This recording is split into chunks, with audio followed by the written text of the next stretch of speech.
రాష్ట్రం ఓటెత్తింది. ఎండ వేడిమిని లెక్క చేయకుండా పలుచోట్ల దాడులకు వెరవకుండా ఓటరు తన తీర్పును నిక్షిప్తం చేశాడు.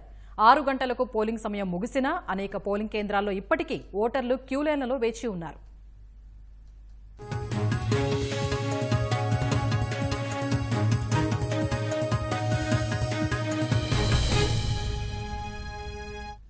సార్వత్రిక ఎన్నికల్లో పోలింగ్ జోరుగా సాగింది. ఉదయం 7 గంటల నుంచే పోలింగ్ కేంద్రాలకు చేరుకున్న ఓటర్లు తమ ఓటు హక్కు వినియోగించుకున్నారు.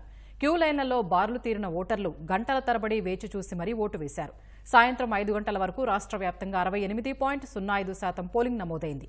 విశాఖ లోక్సభ పరిధిలో సాయంత్రం 5 గంటల వరకు 59.39%, అనకాపల్లి లోక్సభ పరిధిలో 64.14%, విజయనగరం లోక్సభ పరిధిలో 67.74%, శ్రీకాకుళం లోక్సభ పరిధిలో 67.10%, అరకు లోక్సభ పరిధిలో 58.20% ఓటింగ్ నమోదైంది.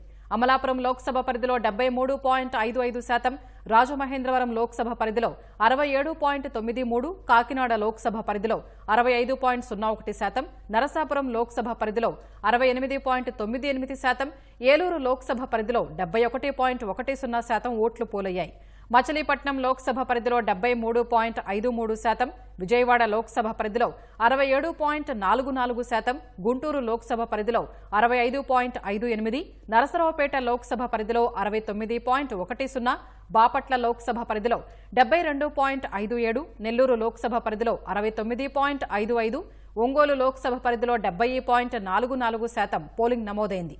అనంతపురం లోక్సభ పరిధిలో 67.71%, హిందూపురం లోక్సభ పరిధిలో 66.89%, కడప లోక్సభ పరిధిలో 72.85%, కర్నూలు లోక్సభ పరిధిలో 64.08%, నంద్యాల లోక్సభ పరిధిలో 70.58%, రాజంపేట లోక్సభ పరిధిలో 68.47%, తిరుపతి లోక్సభ పరిధిలో 65.91%, చిత్తూరు లోక్సభ పరిధిలో 75.60% మంది ఓటు వేశారు.